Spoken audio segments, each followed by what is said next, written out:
আসসালামু আলাইকুম। এটিএন বাংলা সংবাদে সবাইকে স্বাগত জানাচ্ছি নাবিলা রহমান। শুরুতেই বিআরবি কেবলস সংবাদ শিরোনাম।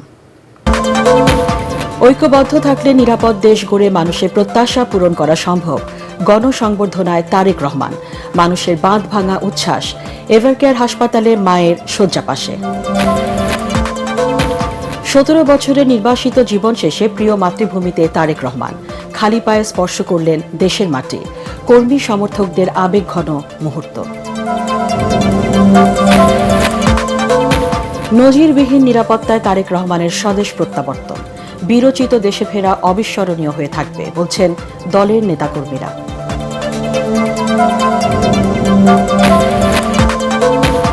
দেশে ফিরেই প্রধান উপদেষ্টার সাথে তারেক রহমানের ফোন আলাপ।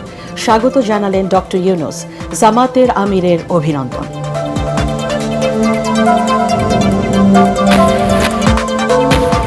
উত্থান পতনের মধ্য দিয়ে গেছে তারেক রহমানের 4 দশকের রাজনৈতিক জীবন।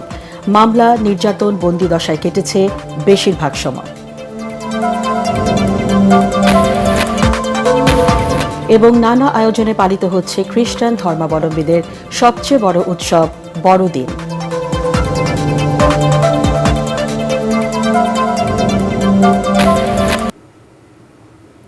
শুনছিলেন বিআরবি কেবলস সংবাদ শিরোনাম। এবার বিস্তারিত। বাংলাদেশ দেশের মানুষকে নিয়ে তার পরিকল্পনা রয়েছে, আর তা বাস্তবায়নে সবার সহযোগিতা চাইলেন বিএনপির ভারপ্রাপ্ত চেয়ারম্যান তারেক রহমান।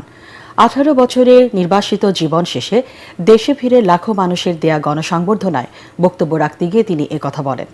যে কোনো মূল্যে দেশের শান্তি শৃঙ্খলা বজায় রাখার আহ্বান জানিয়ে তারেক রহমান বলেন, কোনো উস্কানি ফাঁদে পা দেওয়া যাবে না। মায়ের চোখে বাংলাদেশ যেমন, তেমন দেশ গড়ে তুলতে দেশবাসী সহ সবার সহযোগিতা চান বিএনপির ভারপ্রাপ্ত চেয়ারম্যান। বিস্তারিত জানাচ্ছেন মইনুল হাসান।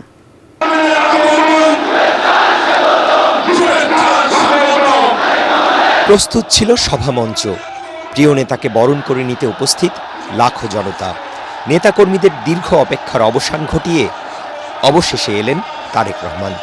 স্লোগান, করতালিতে জনস্রোত বরণ করে নিল প্রিয় নেতাকে। হাত নেড়ে সালাম জানিয়ে নেতাকর্মীদের ভালোবাসার জবাব দেন তারেক রহমান।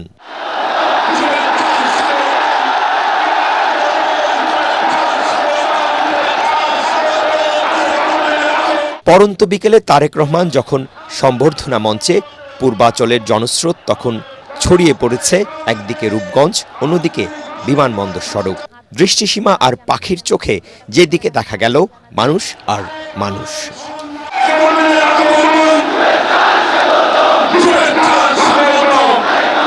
দেশের নানা প্রান্ত, শহর কিংবা গ্রাম, বিএনপি নেতাকর্মীদের গত কয়েকদিনের গন্তব্য যেন হয়ে উঠেছিল রাজধানীর পূর্বাচলের 36 জুলাই সড়ক। দীর্ঘ 1.5 যুগ পর তারেক রহমানকে এক নজর দেখতে এসেছেন নানা সাজে, জাতীয় আর দলীয় পতাকা হাতে নেতাকর্মীরা। কাছ থেকে প্রিয় নেতাকে এক নজর দেখতে পেয়ে মুহূর্তেই দূর হয়ে গেছে নেতাকর্মীদের কয়েকদিনের ক্লান্তি, ভোগান্তি। বক্তব্যের শুরুতেই মহান মুক্তিযুদ্ধ, ফ্যাসিবাদ বিরোধী দীর্ঘ সংগ্রাম আর জুলাই গণঅভ্যুত্থানের শহীদদের স্মরণ করেন বিএনপির ভারপ্রাপ্ত চেয়ারম্যান। 24-এর আন্দোলনে যারা শহীদ হয়েছেন, ওসমান হাদি সহ 71-এ যারা শহীদ হয়েছেন, বিগত স্বৈরাচারের সময় বিভিন্নভাবে খুন গুমের শিকার হয়েছেন, এই মানুষগুলোর রক্তের ঋণ যদি শোধ করতে হয়, আসুন সকলে মিলে আমাদের প্রত্যাশিত বাংলাদেশকে গড়ে তুলব। দীর্ঘ 1.5 যুগ পর দেশের মাটিতে জনসভায় বক্তব্য রাখতে গিয়ে তারেক রহমান বলেন, নানা ষড়যন্ত্র হচ্ছে, সতর্ক থেকে যে কোনো মূল্যে শান্তি শৃঙ্খলা বজায় রাখতে হবে। যে কোনো মূল্যে আমাদেরকে এই দেশের শান্তি শৃঙ্খলা রক্ষা করতে হবে। যে কোনো উস্কানির মুখে আমাদেরকে ধীর শান্ত থাকতে হবে। প্রিয় ভাই বোনেরা, আমরা দেশের শান্তি চাই, আমরা দেশের শান্তি চাই, আমরা দেশের শান্তি চাই। আমরা আমাদের এই দেশের শান্তি শৃঙ্খলাকে ধরে রাখতে হবে। যে কোনো মূল্যে যে কোনো বিশৃঙ্খলাকে পরিত্যাগ করতে হবে। যে কোনো মূল্যে আমাদেরকে নিশ্চিত করতে হবে যাতে মানুষ নিরাপদ থাকতে পারে। বাংলাদেশ নিয়ে তার পরিকল্পনার কথা তুলে ধরে বিএনপির ভারপ্রাপ্ত চেয়ারম্যান দল মত ধর্ম বর্ণ নির্বিশেষে সবার সহযোগিতা চান। I have a plan for the people of my country, for my country. আজ এই পরিকল্পনা দেশের মানুষের স্বার্থে, দেশের উন্নয়নের জন্য, দেশের মানুষের ভাগ্যের পরিবর্তনের জন্য যদি সেই প্ল্যান, সেই কার্যক্রম, সেই পরিকল্পনাকে বাস্তবায়ন করতে হয়। প্রিয় ভাই বোনেরা, এই জনসমুদ্রে যত মানুষ উপস্থিত আছেন, এই সারা বাংলাদেশে গণতন্ত্রের শক্তি যত মানুষ উপস্থিত আছেন, প্রত্যেকটি মানুষের সহযোগিতা আমার লাগবে। আপনারা যদি আমাদেরকে সহযোগিতা করেন, ইনশাআল্লাহ আমরা আই হ্যাভ এ প্ল্যান বাস্তবায়ন করতে সক্ষম হব। অসুস্থ মা বেগম খালেদা জিয়ার কথা বলতে গিয়ে আবেগ ঝরে পড়ে তারেক রহমানের কণ্ঠে। বক্তব্যের ইতি টানতে গিয়ে বিএনপির ভারপ্রাপ্ত চেয়ারম্যান বলেন, দায়িত্ব পেলে প্রিয় নবী হযরত মুহাম্মদ সাল্লাল্লাহু আলাইহি ওয়াসাল্লামের নির্দেশিত পথকে অনুসরণ করে দেশ পরিচালনা করবে বিএনপি। জুলাই গণঅভ্যুত্থানের পর নিঃসন্দেহে বাংলাদেশের রাজনীতির অন্যতম গুরুত্বপূর্ণ প্রধান ব্যক্তিত্বে পরিণত হয়েছেন তারেক রহমান। তিনি এমন এক সময় বাংলাদেশে ফিরলেন যখন আগামী জাতীয় নির্বাচনে দলকে সাফল্য এনে দেওয়ার চ্যালেঞ্জ রয়েছে। অন্যদিকে গণঅভ্যুত্থানে বাংলাদেশের মানুষের যে নতুন প্রত্যাশা সৃষ্টি হয়েছে, বৈষম্যহীন, সমৃদ্ধ, দুর্নীতিমুক্ত বাংলাদেশ, সেই প্রত্যাশাও বিএনপিকে পূরণ করতে হবে যদি রাষ্ট্র ক্ষমতায় বিএনপি অধিষ্ঠিত হয়। নেতাকর্মী, বিশ্লেষকরা বলছেন, তারেক রহমানের সাফল্য ব্যর্থতার উপরই অনেকটা নির্ভর করবে আগামী দিনের বাংলাদেশের রাজনীতির গতি প্রকৃতি। মইনুল হাসান, এটিএন বাংলা, ঢাকা। অসুস্থ মাকে দেখতে এভারকেয়ার হাসপাতালে আছেন তারেক রহমান। সন্ধ্যা 6টার কিছু আগে তার গাড়িবহর পৌঁছায় এভারকেয়ার হাসপাতালের সামনে। এরপর বুলেট প্রুফ বাস থেকে নেমে পায়ে হেঁটে হাসপাতালে প্রবেশ করেন তিনি। এর আগে ৩০০ ফিটের জুলাই ৩৬ এক্সপ্রেসওয়ের গণসংবর্ধনায় ন্যায্যতা ও সমতার বাংলাদেশ গড়ার প্রত্যাশা ব্যক্ত করেন তারেক রহমান।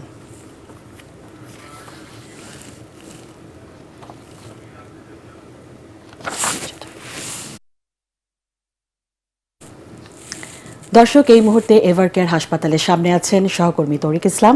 সরাসরি চলে যাচ্ছি তার কাছে। তরিক, তারেক রহমান তো এখনো এভারকেয়ার হাসপাতালে আছেন, তো তিনি কখন বের হবেন বা এর পরের কর্মসূচি সম্পর্কে কিছু জানতে পেরেছেন কিনা?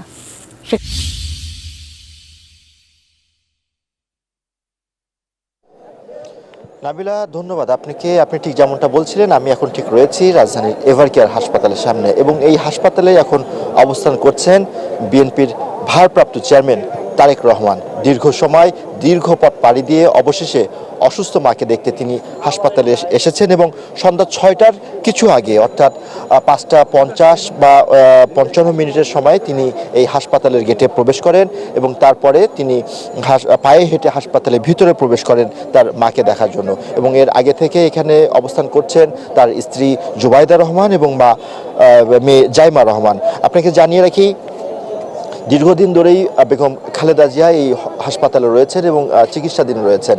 নানা কারণে, নানান জটিলতার কারণে এখনও তিনি হাসপাতালে রয়েছেন এবং তার চিকিৎসা চলছে। এদিকে তারেক রহমান দীর্ঘদিন যাবৎ, প্রায় 17 বছর বা তার বেশি সময় দীর্ঘদিন যাবৎ দেশের বাইরে ছিলেন। নানা জটিলতার কারণে তিনি আসতে পারেননি, মায়ের খোঁজখবর নিতে পারেননি। তাই আজকে দেশে ফিরেই, আপনি জানেন, পূর্ব নির্ধারিত কিছু কর্মসূচি ছিল রাজধানীর পূর্বাচলে। সেই কর্মসূচি শেষ করে নেতাকর্মীদের সাথে শুভেচ্ছা বিনিময় করে এরপর গণসংবর্ধনায় কিছু বক্তৃতা দিয়েই তিনি সরাসরি চলে এসেছেন এই হাসপাতালে। আপনাকে যদি ক্যামেরার চোখে দেখায়, এখনো ঠিক এভারকেয়ার হাসপাতালের ঠিক সামনে, গেটের সামনেই তাকে বহনকারী যে লাল সবুজের যে গাড়িটা, সেই গাড়িটা এখনো রয়েছে। গাড়িটা প্লেস করে রাখা হয়েছে। হয়তোবা কিছু সময়ের মধ্যেই সেই তারেক রহমান হয়তোবা বের হতে পারেন, বের হয়ে হয়তোবা গণমাধ্যমের সঙ্গে কথা বলতে পারেন, মায়ের চিকিৎসার যেই অবস্থা সেটা নিয়ে হয়তোবা জানাতে পারেন। সেটা জানালে হয়তোবা তারপরে আমরা আপনাদেরকে জানাতে পারবো। তবে এই মুহূর্তে বলে রাখি, হাসপাতালের সামনে এখন কঠোর নিরাপত্তা বেষ্টনী কিন্তু রয়েছে। আপনি কি একটু ক্যামেরার চোখে দেখবেন যে এখানে বিভিন্ন যে বাহিনী রয়েছে, police, RAB, BGB, answer, APBN, সেনাবাহিনী বাহিনী সহ বিভিন্ন সংস্থার নিরাপত্তা বাহিনী কিন্তু এখানে রয়েছেন। শুধুমাত্র যে পোশাকে না, পোশাক ছাড়াও কিন্তু এখানে রয়েছেন। অর্থাৎ পুরো এলাকাটা একটা নিরাপত্তা বেষ্টনীর মধ্যে ঢেকে রাখা হয়েছে। পাশাপাশি আপনাকে যদি বলি, আজকে সারাদিন কিন্তু প্রচণ্ড শীত, সকাল থেকে সূর্য ওঠেনি, সারাটা দিন এবং এইখানে এই হাসপাতালের সামনে নেতাকর্মীরা অবস্থান করছেন। এখনও কিন্তু প্রচণ্ড শীত, তা উপেক্ষা করে নেতাকর্মীরা এখানে রয়েছেন। তারা তাদের নেতাকে একবার শুভেচ্ছা জানিয়েছেন, আবার বের হওয়ার সময় তাকে আরেকবার দেখবেন। এই যে যেই আবেগ, এই যে মায়া, সে মায়ার জন্য নেতাকর্মীরা এখানে অপেক্ষা করছেন। শুধু আজকে না, আপনাকে জানিয়ে রাখি, অনেকেই কিন্তু গতকাল থেকে এখানে অবস্থান করছেন এবং সারাটা দিন তীর্থে কাকের মতো তারা অপেক্ষা করেছেন। তাদের প্রিয় নেতা দেশে এসেছেন তাকে একমাত্র দেখার জন্য। আপনাকে জানিয়ে রাখি, তারেক রহমান দেশে আসার মাধ্যমে শুধুমাত্র যে তার যে দীর্ঘদিনের যেই প্রবাস জীবন অবসান ঘটেছে তা কিন্তু না, এখানকার যারা নেতাকর্মী রয়েছে, বিএনপি যারা কর্মী সমর্থক রয়েছে, তাদের নেতাকে ফিরে পাওয়ার যে আকাঙ্ক্ষা, তারও কিন্তু একটা অবসান ঘটেছে। তো সর্বোপরি যদি আপনাকে বলি, তারেক রহমান এখনো হাসপাতালে রয়েছেন। দীর্ঘদিন পরে মা ছেলে যে একটা সম্পর্ক, যে আবেগঘন একটা মুহূর্ত, হয়তোবা সেখানে সেই অবস্থায় তারা রয়েছেন। আমরা জানি না ভিতরে কি হচ্ছে, হয়তোবা পরবর্তীতে যখন জানবো আপনার মাধ্যমে আমরা আমাদের দর্শকদেরকে জানিয়ে দেব।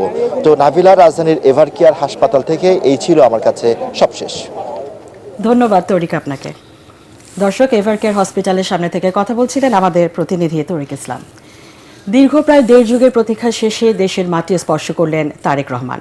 বেলা 11:40 তাকে বহনকারী ফ্লাইটটি হজরত শাহজালাল আন্তর্জাতিক বিমানবন্দরে অবতরণ করে। ভিআইপি লাউঞ্জ থেকে বের হয়ে খালি পায়ে দেশের মাটি স্পর্শ করেন তিনি। দেখা মেলে এক অভূতপূর্ব দৃশ্যের। এ যেন মাটির মানুষের মাটিতে ফেরা। এহসানুল গনি স্বজন ও মনিরুজ্জামান মনিরের তোলা ছবিতে কামরুজ্জামান রাজীবের রিপোর্ট।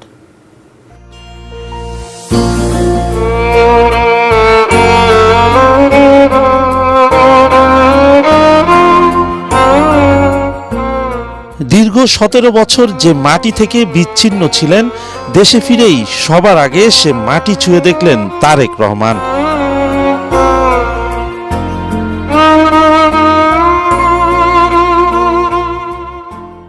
মা মাটি আর মাতৃভূমির প্রতি পরম ভালোবাসা আর মমত্ববোধে হৃদয়ের সমস্ত আবেগ ফুটে উঠেছিল তার চোখে মুখে। পায়ের জুতা খুলে মাটিতে দাঁড়ান তারেক রহমান। দীর্ঘদিনের অপেক্ষার পর স্বদেশের মাটি স্পর্শ করার অপ্রাপ্তিটা পূরণ করেন। এর আগে শঙ্কা আর সন্দেহের কুয়াশা সরিয়ে শাহজালাল আন্তর্জাতিক বিমানবন্দরে অবতরণ করে তারেক রহমানকে বহনকারী বিমান। সাথে ছিলেন স্ত্রী ডাক্তার জুবাইদা রহমান ও মেয়ে ব্যারিস্টার জাইমা রহমান। দলের কাণ্ডারিকে বরণ করে নেন সিনিয়র নেতারা। এরপর সার্বিক সহযোগিতার জন্য মুঠোফোনে প্রধান উপদেষ্টাকে কৃতজ্ঞতা জানান তারেক রহমান। কিছুক্ষণ সময় কাটান পরিবারের সদস্যদের সাথে।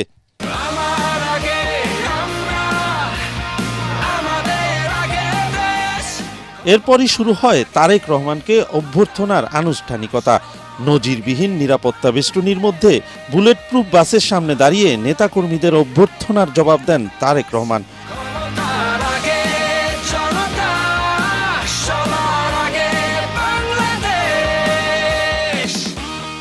ঐতিহাসিক এই মুহূর্তের সাক্ষী হতে কঠোর নিরাপত্তা বেষ্টনীর মধ্যেও বিমানবন্দরের ভিতরে জড়ো হন নেতাকর্মী আর উৎসুক জনতা।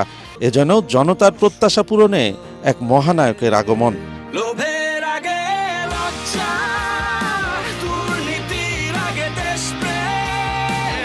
অবশেষে শেষ হলো দীর্ঘ প্রতীক্ষার। 17 বছরের নির্বাসিত জীবন শেষে দেশে ফিরলেন তারেক রহমান। রাজনৈতিক বিশ্লেষকদের মতে দেশের এই টালমাটাল পরিস্থিতিতে তার এই আগমন অত্যন্ত তাৎপর্যপূর্ণ।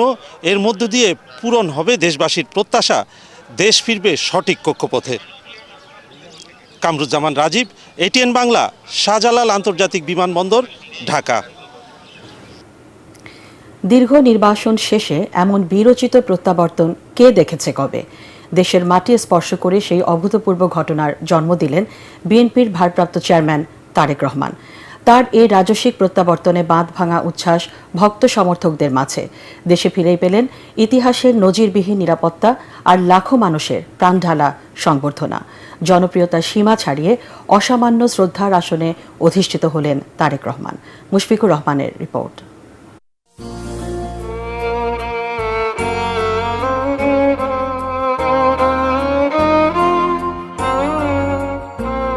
দীর্ঘ 17 বছর দেশের মাটি ছুঁয়ে দেখার সুযোগ হয়নি, তাই তো ঢাকায় নেমেই দেশ মাতৃকার মাটি স্পর্শ করলেন পরম শ্রদ্ধা ভালোবাসায়।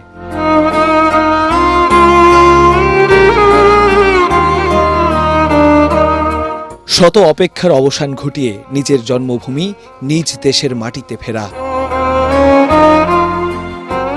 কোটি মানুষের অপেক্ষার অবসান ঘটিয়ে অবশেষে রাজপথ কাঁপিয়ে এলেন নেতা। জনসমুদ্রের ঢেউ তুলে দেশ মাতৃকার বুকে সগৌরবে এগিয়ে চললেন বাংলা মায়ের সন্তান তারেক রহমান। একটি প্রজন্ম কখনোই স্বচক্ষে দেখেননি তাদের প্রিয় নেতাকে, তাই স্বদেশ প্রত্যাবর্তনের দিনে ইতিহাসের সাক্ষী হতে ঢল নামে আবাল বৃদ্ধ বনিতা তথা সর্বস্তরের মানুষের জনস্রোত পরিণত হয় জনমানুষের মহাসমুদ্রে। বিএনপিকে অনেক ভালোবাসি, সেজন্য আমি সিলেট থেকে ট্রেনে করে কালকে রাত্রে আসছি। এখন পর্যন্ত ওনার সাথে দেখা করার জন্য দাঁড়িয়ে আসছি। বিভিন্ন গ্রাম থেকে প্রান্ত থেকে পায়ে হেঁটে ভেনে রিকশায় যে যেভাবে পারছে শুধু ঢাকার দিকে ধাবিত হচ্ছে। সে মাদারী বোর্ড থেকে লোক দেখলাম আসতেছে, নরসিংদীর লোক আসতেছে, ব্রাহ্মণবাড়িয়ার লোক আসতেছে, সারা বাংলাদেশের লোক, কত লোক হেঁটে হেঁটে আসতেছে। তার যে আগমনে যদি তারা উল্লসিত না থাকতো, এই শীতকে উপেক্ষা করে তারা কিন্তু এখানে উপস্থিত হতো না। সারা পৃথিবীর মানুষ আজকে অপেক্ষা ছিল জনাব তারেক রহমান বাংলাদেশের আগমনে। বাংলাদেশে আসবে, সেই দিন থেকে এই দেশের গণতন্ত্র, সেই দিন থেকে এই দেশের নির্বাচনী ব্যবস্থাপনা ফিরে আসবে। দেশে নেমেই যেন ভক্ত সমর্থকদের হৃদয় কাড়লেন তারেক রহমান। কালো কাঁচে আবৃত গাড়িতে না উঠে নেতাদের সাথে নিয়ে উঠলেন বিশেষ বাসে। দীর্ঘ সময় হাত নাড়িয়ে প্রতি উত্তর দিলেন ভক্তদের ভালোবাসার। ঈদের আনন্দ দেশটা দেখেন পুরো হাসি দিয়ে ফেলছে, সারা দেশ হাসি। আমি ওকে দেখতে পারবো, এটা আমি আনন্দিত খুব। দেশের মানুষের জন্য রাজ্যের পরিকল্পনা আমার মনে হয় সারা বাংলাদেশের মানুষের ছাড়া অনেক কিছু হবে না। গণতন্ত্রের গুণগত মান পরিবর্তন হবে, এটা আমি আশা করছি। তারেক রহমানের দেশে ফেরাকে ঘিরে নেওয়া হয় ইতিহাসের সর্বোচ্চ নিরাপত্তা ব্যবস্থা। সেনাবাহিনী, বিজিবি, পুলিশ সহ অন্যান্য বাহিনীর কড়া নিরাপত্তা বলয়ের মধ্য দিয়ে এগিয়ে যান সমাবেশ স্থলের দিকে। একটা প্রজন্মের পুনরায় দেশ নিয়ে আশাবাদী হওয়ার প্রত্যাশা তারেক রহমানকে ঘিরে।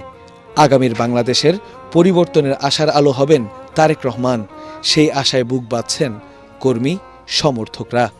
দীর্ঘ ৬,৩১৪ দিন পর বাংলাদেশের মাটিতে বিএনপির ভারপ্রাপ্ত চেয়ারম্যান তারেক রহমান তার এই স্বদেশ প্রত্যাবর্তনের ইতিহাসের সাক্ষী হতে দেশের নানা প্রান্ত থেকে তার ভক্ত সমর্থকদের এই আনন্দের জোয়ার। তারা বলছেন মানুষের অধিকার প্রতিষ্ঠা, সুশাসন ফিরিয়ে দেওয়া এবং সর্বোপরি গণতন্ত্রের উত্তরণ ঘটাতে তাদের নেতা কাজ করবেন। আগামী নির্বাচনে তার নেতৃত্বেই এগিয়ে যাবে বিএনপি। মুশফিকুর রহমান, এটিএন বাংলা, ঢাকা। প্রায় 4 দশকের রাজনৈতিক জীবন অতিবাহিত হয়েছে নানা উত্থান পতন আর চড়াই উতরায়ের মধ্য দিয়ে। বাবা রাষ্ট্রপতি আর মা প্রধানমন্ত্রী, রক্তে যার রাজনীতি, তিনি রাজনীতিবিদ হবেন এটাই স্বাভাবিক। তবে কাছ থেকে রাষ্ট্র পরিচালনার অভিজ্ঞতা অর্জন আর মুদ্রার উল্টো পিঠে মামলা, নির্যাতন, কারাবাস সবই দেখতে হয়েছে তারেক রহমানকে। 111 আর আওয়ামী ফ্যাসিবাদ বিরোধী আন্দোলনের দীর্ঘ 1.5 যুগের নির্বাসিত জীবনের অবসান ঘটিয়ে দেশের মাটিতে দেশের সন্তান তারেক রহমান। বিএনপির ভারপ্রাপ্ত চেয়ারম্যান তারেক রহমানের রাজনৈতিক জীবনের নানা দিক তুলে ধরেছেন মইনুল আহসান। এরপর তারেক রহমান 90 দশকের শুরুতেই মায়ের ছায়ায় আনুষ্ঠানিকভাবে রাজনীতিতে হাতেখড়ি তরুণ তারেক রহমানের। আনুষ্ঠানিকভাবে দলের নাম লিখিয়েছেন তারও 2 বছর আগে 88 সালে বগুড়ার গাবতলী উপজেলা বিএনপির সদস্য হওয়ার মধ্য দিয়ে। ধানের শীষের পক্ষে 1991 সালে জাতীয় নির্বাচনের প্রচারণায় অংশ নিয়ে আলোচনায় উঠে আসেন জিয়াউর রহমান, খালেদা জিয়ার জ্যেষ্ঠ পুত্র। 2001 সালে জাতীয় নির্বাচনে বিএনপির বিপুল বিজয়ের নেপথ্যে বিশাল ভূমিকা ছিল তারেক রহমানের। ভবিষ্যৎ নেতার আগমনী বার্তা পেয়ে পরের বছরই দলের সিনিয়র যুগ্ম মহাসচিবের দায়িত্ব দেয়া হয় তাকে। দায়িত্ব নিয়েই সারা দেশের তৃণমূল প্রতিনিধি সম্মেলনের মাধ্যমে বিএনপির রাজনীতিতে সাড়া ফেলে দেন তরুণ তারেক রহমান। আমাদের জীবন একটি, এই জীবনকে মানুষ এবং দেশের জন্য আমরা উৎসর্গ করি। তারেক রহমানের ব্যক্তি বা রাজনৈতিক জীবনে সবচেয়ে বড় বিপর্যয় নেমে আসে 2007 সালের আলোচিত 1/11-এ। সেনা সমর্থিত তত্ত্বাবধায়ক সরকার ক্ষমতায় থাকার সময় সে বছরের 7 মার্চ ক্যান্টনমেন্টের বাসভবন থেকে গ্রেফতার করা হয় তাকে। মামলা, ভয়াবহ শারীরিক নির্যাতনে বিপর্যস্ত তারেক রহমান প্রায় 1.5 বছর কারাভোগের পর 2008 সালে জামিনে মুক্ত হয়ে স্ত্রী সন্তানকে নিয়ে চিকিৎসার জন্য যুক্তরাজ্যে যান। সেদিন থেকেই শুরু হয় তার দীর্ঘ নির্বাসিত জীবনের। 2009 সালে তার অনুপস্থিতিতেই দলের 5ম কাউন্সিলে সিনিয়র ভাইস চেয়ারম্যানের দায়িত্ব দেয়া হয় তাকে। 2018 সালে মা বিএনপি চেয়ারপারসন বেগম খালেদা জিয়া কারাবন্দী হলে পুরোপুরি দলের নেতৃত্বের হাল ধরেন তারেক রহমান। প্রবাস থেকেই শেখ হাসিনার দুঃশাসনের বিরুদ্ধে সংগ্রামে নেতৃত্ব দেন বিএনপির দ্বিতীয় শীর্ষ এ নেতা। শেখ হাসিনার 1.5 দশকের শাসনামলে নেতাকর্মীদের মামলা, নির্যাতন, নিপীড়ন, গুম, খুন, নানা প্রলোভনের মধ্যেও দলের ঐক্য ধরে রাখা ছিল তারেক রহমানের নেতৃত্বের সবচেয়ে বড় সাফল্য। সবার আগে বাংলাদেশ, এই নীতিতে যারা বিশ্বাস করে, আমাদের প্রত্যেকটি দল, প্রত্যেকটি নেতা, প্রত্যেকটি কর্মী, প্রত্যেকটি মানুষকে আজ অতীতের যে কোনো সময় থেকে সবচাইতে বেশি ঐক্যবদ্ধ হতে হবে। 2024-এর দুনিয়া কাঁপানো জুলাই গণঅভ্যুত্থানে নেপথ্যে থেকে ছাত্র জনতাকে ঐক্যবদ্ধ করে ফ্যাসিবাদ বিরোধী আন্দোলনকে সফল করতে তারেক রহমানের অসামান্য অবদানের কথা বারবার উঠে এসেছে সমন্বয়ক ছাত্রনেতাদের মুখে। ফ্যাসিবাদ মুক্ত বাংলাদেশ যখন আগামী বছরের 12 ফেব্রুয়ারি জাতীয় নির্বাচনের মাধ্যমে গণতন্ত্রের উত্তরণের পথে হাঁটছে, তখন তারেক রহমানকে ঘিরেই বিএনপি নেতাকর্মী সহ দেশের অসংখ্য মানুষ নতুন স্বপ্ন বুনছে। আমি মনে করি তারেক রহমানের জন্য একটা অপূর্ব সম্ভাবনাময় একটা মুহূর্ত। দেশে একটা রাজনৈতিক শূন্যতা রয়েছে, চলছে। বিএনপির ভারপ্রাপ্ত চেয়ারম্যানের আরেকটু আগে, বেশ একটু আগে যদি আসতে পারতেন, তাহলে এক্ষেত্রে হয়তো বিএনপি এবং দেশের মধ্যে একটা ভালো সুবিধাজনক অবস্থা তৈরি হতে পারত। তিনি কি পারবেন মানুষের এই বিপুল প্রত্যাশা পূরণ করতে? অনেকের মতে তারেক রহমানের নেতৃত্বের সাফল্য ব্যর্থতার উপরই অনেকটা নির্ভর করবে আগামীর বাংলাদেশের ভবিষ্যৎ পথরেখা। মইনুল হাসান, এটিএন বাংলা, ঢাকা।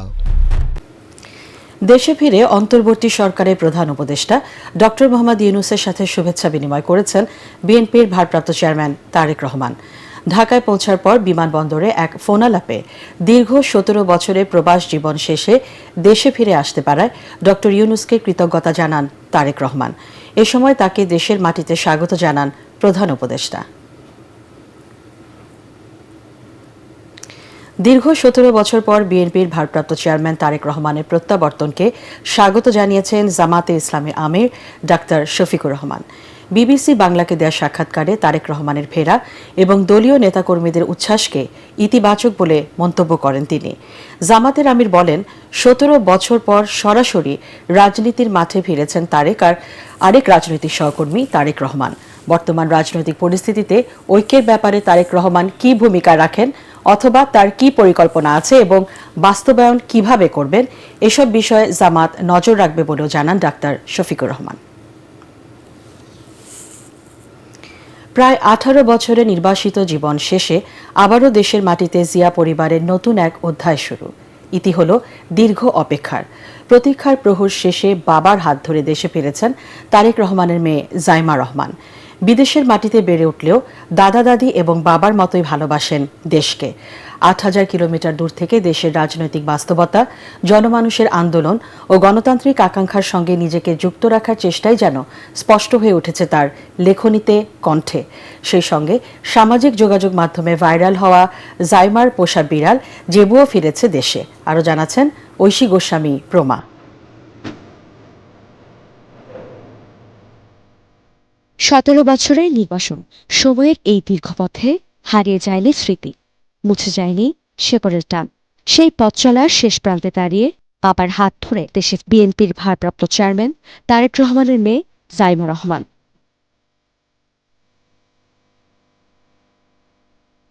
রাজনৈতিক টানাপোড়েনের বাইরে এটি বাবার সঙ্গে মেয়ের দেশে ফেরার আবেগের গল্প, যেখানে আছে বিচ্ছেদের কষ্ট, অপেক্ষার দীর্ঘশ্বাস পেরিয়ে ফিরে আসার আনন্দ। দেশে ফেরার আগে সামাজিক যোগাযোগ মাধ্যম ফেসবুকে একাধিক আবেগঘন পোস্টে নিজের অনুভূতির কথা তুলে ধরেছেন সাইমা রহমান। স্মরণ করেছেন তার দাদু, সাবেক রাষ্ট্রপতি জিয়াউর রহমানের সহধর্মিণী ও 3 বারের সাবেক প্রধানমন্ত্রী বেগম খালেদা জিয়াকে। দাদুর প্রতি শ্রদ্ধা ভরা সেই পোস্টে ফুটে উঠেছে ভালোবাসা আর না বলা অনুভূতি। পাশাপাশি সামাজিক যোগাযোগ মাধ্যমে জুলাই আন্দোলন এবং বাংলাদেশের চলমান রাজনীতি নিয়েও নিজের ভাবনা ও অবস্থান তুলে ধরতে দেখা গেছে সাইমা রহমানকে। প্রবাসে থেকেও দেশের রাজনৈতিক বাস্তবতা, মানুষের আন্দোলন আর গণতান্ত্রিক আকাঙ্ক্ষার সঙ্গে নিজেকে যুক্ত রাখার চেষ্টাই যেন স্পষ্ট হয়ে উঠেছে তার লেখায়। আমরা হয়তো সেন্ট্রালি দেখি কতটুকু করতে পারি, কিন্তু অবশ্যই কাজটা যেন আমরা এগিয়ে যাই একসাথে হয়ে। রাজনৈতিক পরিচয়ের বাইরে এসব পোস্টে অনেকেই দেখছেন একজন তরুণীর শিকড়ে ফেরার আকুলতা। দীর্ঘ নির্বাসনের পর এই প্রত্যাবর্তন শুধু জিয়া পরিবারের জন্য নয়, অনেকের কাছেই ঐতিহাসিক স্বদেশ প্রত্যাবর্তন। Oishi Goswami প্রমা, ATN Bangla.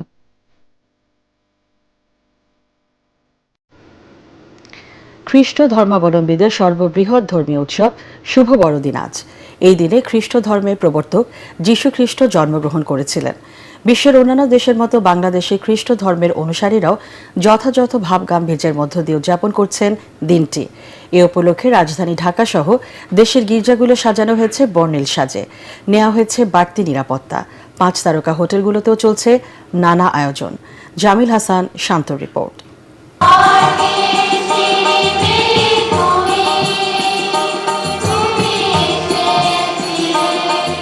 Christmas tree, গোশালা, সান্তাক্লজের উপস্থিতিতে বর্ণিল সাজে রাজধানীর ফার্ম গেটের হলি রোজারি চার্চ। প্রার্থনায় গানে মঙ্গলময় জীবনের আগতি, দুঃখ গ্লানি মুছে সুখ সমৃদ্ধির চাওয়া। ফ্যামিলি সবাই যাতে ভালো থাকে, সুস্থ থাকে, এটাই।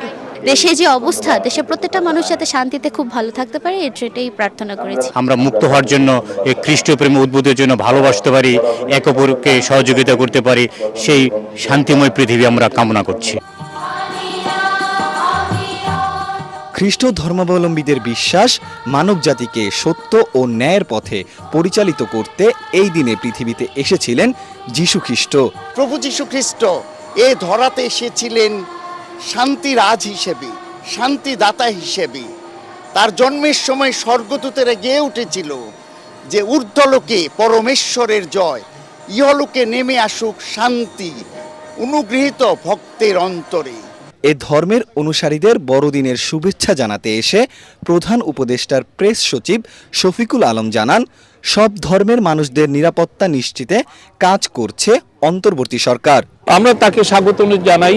উনি বাংলাদেশের সবচেয়ে বড় পার্টির লিডার এবং তার বাংলাদেশে আসা খুবই একটা, আমি বলবো যে একটা পজিটিভ ইম্প্যাক্ট করবে। সামনে আমাদের একটা বড় ইলেকশন, আমরা একটা ডেমোক্রেটিক ট্রানজিশনে আছি। তো আমরা আশা করছি যে আমাদের এই ট্রানজিশনটা আরো স্মুথ হবে। বড়দিন উপলক্ষে রাজধানীর 5 তারকা হোটেলগুলোতে চলছে নানা আয়োজন। এদিন সান্তাক্লজের হাত থেকে উপহার পাওয়া শিশুদের কাছে বাড়তি আনন্দ। বিভিন্ন রাইডে চড়ে উচ্ছ্বাস আনন্দে সময় কাটছে তাদের। গিফট দেয়, তারপরে হচ্ছে আমাদের আনন্দ দেয়, গল্প শোনায়, তার জন্য ভালো লাগে। রিং টস থেকে শুরু করে মিউজিক্যাল চেয়ার ট্রেন, তারপরে হচ্ছে পাপেট শো, সব অ্যারেঞ্জমেন্টই রাখা আছে বাচ্চাদের জন্য। খুবই এনজয় করছে। আসলে এই ডেটাকে তো আমরা কিডস ডে হিসেবেই সবাই ট্রিট করি। সবারই প্রত্যাশা বড়দিনের আনন্দ ছড়িয়ে থাকুক সারাটা বছর।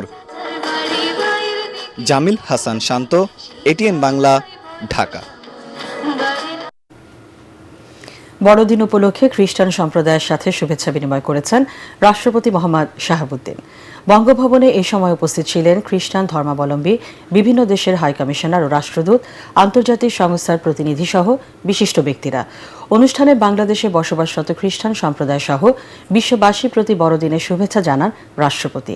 আহ্বান জানান জাতি, ধর্ম, বর্ণ নির্বিশেষে সবার মধ্যে সাম্প্রদায়িক সম্প্রীতি অটুট ও অক্ষুণ্ণ রাখার। মেঘনা দাউদকান্দি নিয়ে গঠিত কুমিল্লা 1 আসনে নির্বাচনে শক্ত অবস্থানে আছেন সাবেক মন্ত্রী, বিএনপির স্থায়ী কমিটির সদস্য এবং প্রভাবশালী নেতা খন্দকার মোশাররফ হোসেন। তবে জয়ের বিষয়ে শতভাগ আশাবাদী জামাতের প্রার্থী উপজেলা আমির মনিরুল হক বাহালুল্লাহ। এছাড়া স্থানীয়দের মন জয় করতে কাজ করছেন এনসিপি, ইসলামী আন্দোলনের প্রার্থীরাও। কুমিল্লা থেকে ফিরে রিপোর্ট করছেন মনির হোসেন তপু। ভিভিআইপি আসন হিসেবে পরিচিত মেঘনা দাউদকান্দি নিয়ে গঠিত কুমিল্লা 1 বিএনপির প্রভাবশালী নেতা খন্দকার মোশাররফ হোসেন এই আসন থেকে একাধিকবার সংসদ সদস্য নির্বাচিত হয়েছেন। মন্ত্রিসভায়ও কাজ করেছেন তিনি। ৭৯ বছরে শারীরিক অবস্থা বিবেচনায় ধারণা করা হচ্ছে শেষবারের মতো নির্বাচনে অংশ নিচ্ছেন তিনি। যতবার অবাধ, সুষ্ঠু, নিরপেক্ষ নির্বাচন বাংলাদেশে হয়েছে, প্রতিবার ডক্টর খন্দকার মোশাররফ হোসেন সাহেব বিপুল ভোটে জয়লাভ করেছেন। এই এলাকা হচ্ছে বিএনপির ঘাঁটি। এই দাউদকান্দি মেঘনার যত উন্নয়ন দেখেন, রাস্তাঘাট, স্কুল, কলেজ, বিদ্যুৎ, গ্যাস, সকল কিছু কিন্তু ৯১, ৯৬ এবং ২০০১, ২০০৬ সালে যখন বিএনপি ক্ষমতায় ছিল সে সময় হয়েছে। জামায়াতে ইসলামী, এনসিপি ও ইসলামী আন্দোলনের প্রার্থীরাও ছুটছেন ভোটারদের দ্বারে দ্বারে। বিচ্ছিন্ন কিছু ঠিকাদারি কাজ হয়েছে, নদী, খাল, এগুলো দেখা যাচ্ছে একটা অব্যবস্থাপনায় এগুলো এখন একটা ন্যাচারাল ড্রেনে রূপান্তরিত হয়েছে। অতীতে যারা ক্ষমতায় ছিল তাদের জনগণের ভালোবাসা, দেশপ্রেম যথেষ্ট কমতি ছিল, সকলেই নিজেদের আখের গুছিয়েছে। তো সে আলোকে জামাত একটি পরীক্ষিত সংগঠন, জায়গায় মানুষ জামাতকে লুফিয়ে নিচ্ছে। নির্বাচনে যে প্রার্থী জয়ী হোক না কেন, দাউদকান্দির কেরোসিন ঘাট এলাকায় সেতু নির্মাণ করে মেঘনা উপজেলার সাথে সংযোগ চালু করার দাবি জানিয়েছেন দাউদকান্দি উত্তর ইউনিয়নের বাসিন্দারা। সেই সঙ্গে রাজধানীর খুব কাছে হলেও কাঙ্ক্ষিত শিল্পায়ন না হওয়ায় ক্ষোভও রয়েছে ভোটারদের মাঝে। আমরা খুব বিপদে আছি, রাত্রে বিয়ালে ছাত্রছাত্রী যাইতে খুব সমস্যা হয়। মেঘনার সাথে এই রাস্তাটা হইলে আমাদের উত্তরাঞ্চলের জন্য সবচেয়ে ভালো হয়। 15টি ইউনিয়ন নিয়ে গঠিত এ আসনে ভোটার 4,38,606 জন। মনির হোসেন তপু, এটিএন বাংলা, কুমিল্লা। সালাম স্টিল ভোটের গাড়ি নিয়ে নারায়ণগঞ্জ 5 আসন থেকে নির্বাচনের সার্বিক খবরাখবর জানাচ্ছেন প্রতিনিধি আব্দুল সালাম। নারায়ণগঞ্জ সদর এবং বন্দরকে নিয়ে এই 5 আসনটি গঠিত। এই আসনে এ পর্যন্ত কিন্তু 12 জন প্রার্থী তাদের মনোনয়নপত্র সংগ্রহ করেছেন। এর মধ্যে বিএনপি, এনসিপি, জামাত সহ অন্যান্য দলগুলো রয়েছে। আর সদর আসনকে ঘিরে তীরমুখী প্রতিদ্বন্দ্বিতা হলেও কিন্তু এখন পর্যন্ত কিন্তু নির্বাচনী প্রচারণা বা নির্বাচনের মাঠের যে আবেগ, সে আলোচনা সেগুলো কিন্তু সৃষ্টি হয়নি। এখানে 12 জনের পর্যন্ত যে মনোনয়নপত্র সংগ্রহ করছেন তারা কিন্তু কতটুকু নির্বাচনের মাঠে থাকবেন সেটা কিন্তু সময় বলে দেবে। এই ছিল ভোটের গাড়িতে নারায়ণগঞ্জের থেকে আমার সর্বশেষ অবস্থা। ত্রয়োদশ জাতীয় সংসদ নির্বাচনে বগুড়া সদর 6 আসনে প্রতিদ্বন্দ্বিতা করতে মনোনয়ন ফর্ম সংগ্রহ করেছেন জামাতে ইসলামের মনোনীত প্রার্থী অধ্যক্ষ আবিদুর রহমান সোহেল। বিকেলে জেলা সিনিয়র নির্বাচন অফিসার ফজলুল করিমের কাছ থেকে তিনি মনোনয়ন ফর্ম গ্রহণ করেন। এ সময় উপস্থিত ছিলেন বগুড়া শহর জামাতের নায়েবে আমির আলমগীর হোসেন, শহর জামাত সেক্রেটারি আসম আব্দুল মালেক। নেতারা আসন্ন নির্বাচনে দলীয় প্রার্থীর বিজয় নিশ্চিত করতে ঐক্যবদ্ধভাবে কাজ করার অঙ্গীকার ব্যক্ত করেন। একই আসন থেকে বিএনপির ভারপ্রাপ্ত চেয়ারম্যান তারেক রহমানের পক্ষ থেকেও ইতিমধ্যে মনোনয়ন ফর্ম সংগ্রহ করা হয়েছে।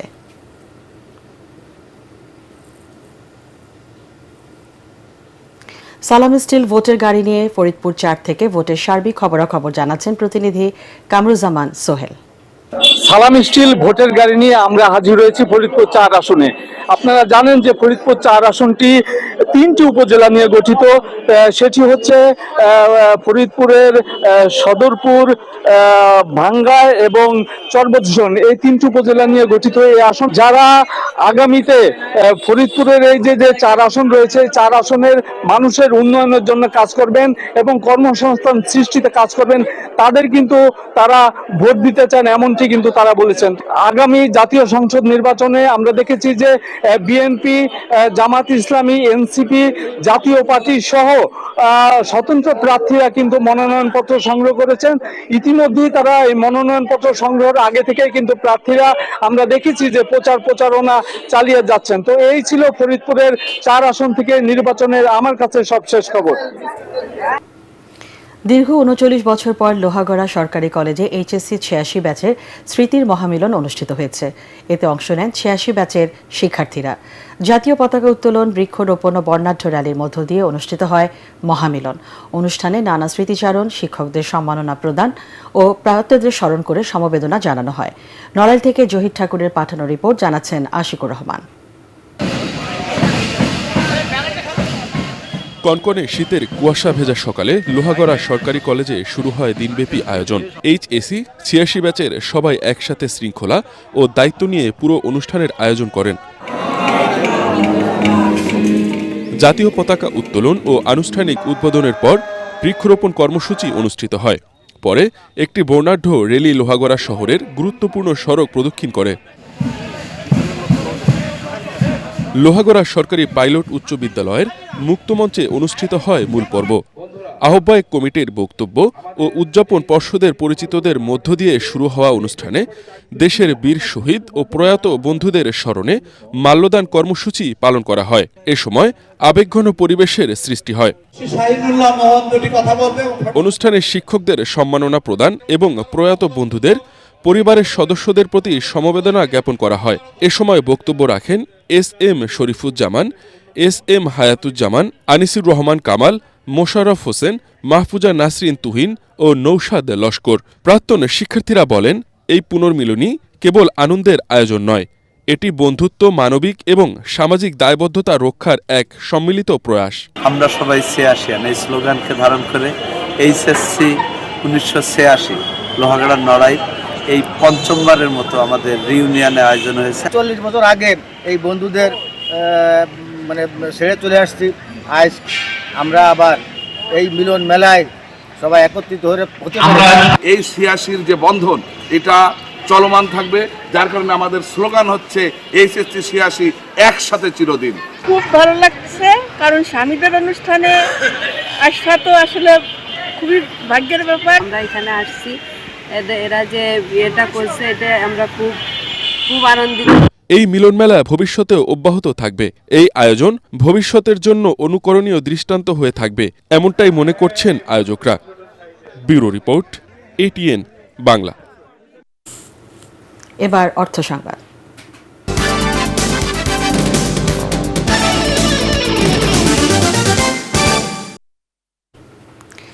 দেশের স্টেশনারি জগতে যৌথভাবে নতুন অধ্যায় শুরু করেছে বিশ্বখ্যাত স্টেশনারি ব্র্যান্ড ডেলি ও দেশের শীর্ষস্থানীয় প্রতিষ্ঠান এসিআই।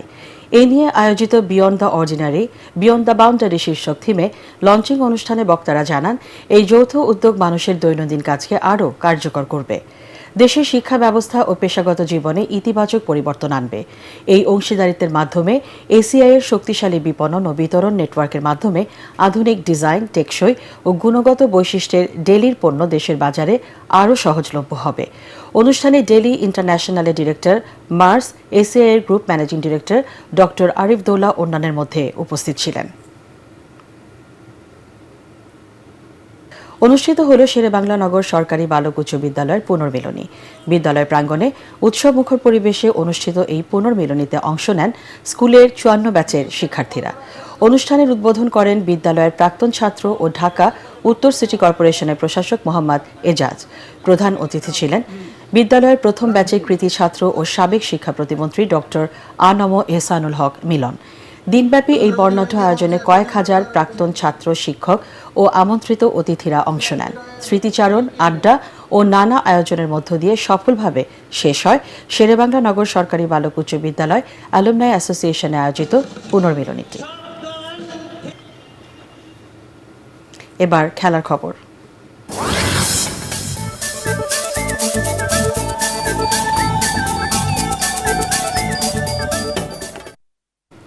ছয় দলের অংশগ্রহণে আগামীকাল শুক্রবার থেকে শুরু হচ্ছে দেশের একমাত্র ফ্র্যাঞ্চাইজি লিগ বিপিএল এর ১২তম আসর। ৬ আসর পর এবার টুর্নামেন্ট শুরু হবে সিলেট থেকে। উদ্বোধনী ম্যাচে স্বাগতিক সিলেট টাইটান্সের প্রতিপক্ষ রাজশাহী ওয়ারিয়র্স। বেলা ৩টায় শুরু হবে খেলাটি। এদিকে চট্টগ্রাম রয়্যালসের মালিকানা নিয়ে নিয়েছে বিসিবি। আরও জানাচ্ছেন পরাগ আরমান। অবশেষে মাঠে গড়াচ্ছে বাংলাদেশ প্রিমিয়ার লিগ বিপিএল এর 12তম আসর। 2017 সালের পর আবারও সিলেট থেকে শুরু হচ্ছে বাংলাদেশের একমাত্র ফ্র্যাঞ্চাইজি লিগ বিপিএল আসর। বেশ ব্যালেন্স দল গড়েছে রাজশাহী, তবে উদ্বোধনী ম্যাচ কিংবা শিরোপা জয়ের চেয়েও খেলতে পারার আনন্দেই উত্তেজিত দলটির ক্রিকেটাররা। আমাদের ফোকাসটা এটাই থাকে যে কিভাবে আমরা ভালো মতো প্রিপারেশন নিতে পারছি কিনা, বা আমাদের যে সামনে টুর্নামেন্টটা হচ্ছে কিনা। প্লেয়ার হিসেবে খুবই এক্সাইটেড যে মাঠে আমরা খেলার সুযোগ পাবো। সিলেট কখনো বিপিএল শিরোপা জেতেনি। আগের রানার্স আপ হওয়ার রেকর্ড ছাপিয়ে চ্যাম্পিয়ন হওয়ার স্বপ্ন দেখছে সিলেট টাইটান্স। ফার্স্ট টাইম যদি সিলেট চ্যাম্পিয়ন হয় আর সেটা যদি আমার হাত ধরেই হয় তাহলে এটা অবশ্যই একটা ভালো লাগার বিষয়। দুপুরে 2 নম্বর গ্রাউন্ডে অনুশীলন করার কথা ছিল চট্টগ্রাম রয়্যালসের, কিন্তু তার আগেই ফ্র্যাঞ্চাইজির মালিকানা ছেড়ে দেন তারা। বিপিএল শুরুর একদিন আগে মালিকানা ছেড়ে দেয় বিপাকে বিসিবি। এমন পরিস্থিতিতে চাপে আছে বোর্ড। 3 ঘন্টা আগে যদি একটা টিম বলে যে আমরা ফাইন্যান্সিয়ালি সাপোর্ট দিতে পারছি না, হ্যাঁ, তো সুতরাং এটা হইলে প্রচণ্ড প্রেশার। তারপরেও আমরা ম্যানেজ করে টিমটাকে আমরা টেক ওভার করে cricket board is taking over. উদ্বোধনী দিনের দ্বিতীয় ম্যাচে রাত 8:45 মুখোমুখি হবে নোয়াখালী এক্সপ্রেস এবং চট্টগ্রাম রয়্যালস। এদিকে মাঠের খেলা শুরুর আগে দেশি শিল্পীদের নিয়ে ছোট্ট পরিসরে একটি উদ্বোধনী অনুষ্ঠান আয়োজন করার কথা রয়েছে। পরাগ আরমান, এটিএন বাংলা। শেষ করার আগে বিআরবি কেবলস সংবাদ শিরোনাম জানিয়ে দিচ্ছি আরেকবার। ঐক্যবদ্ধ থাকলে নিরাপদ দেশ গড়ে মানুষের প্রত্যাশা পূরণ করা সম্ভব। গণসংবর্ধনায় তারেক রহমান।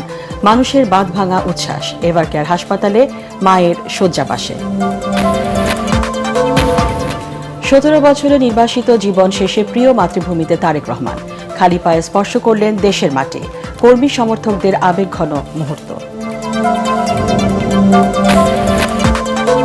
নজিরবিহীন নিরাপত্তায় তারেক রহমানের স্বদেশ প্রত্যাবর্তন। বিরোচিত দেশে ফেরা অবিস্মরণীয় হয়ে থাকবে বলছেন দলের নেতাকর্মীরা।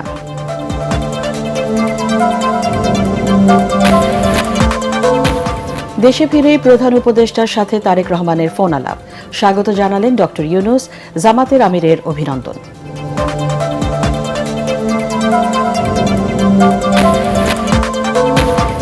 উত্থান পতনের মধ্য দিয়ে গেছে তারেক রহমানের 4 দশকের রাজনৈতিক জীবন। মামলা, নির্যাতন, বন্দি দশায় কেটেছে বেশিরভাগ সময়।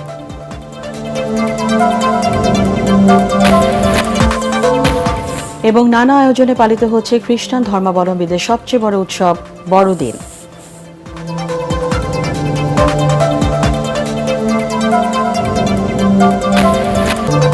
পরবর্তী সংবাদ দেখার আমন্ত্রণ জানিয়ে এখনকার মতো শেষ করছি। এটিএন বাংলা সংবাদ ইউটিউবে দেখতে ব্রাউজ করুন youtube/ATN Bangla News।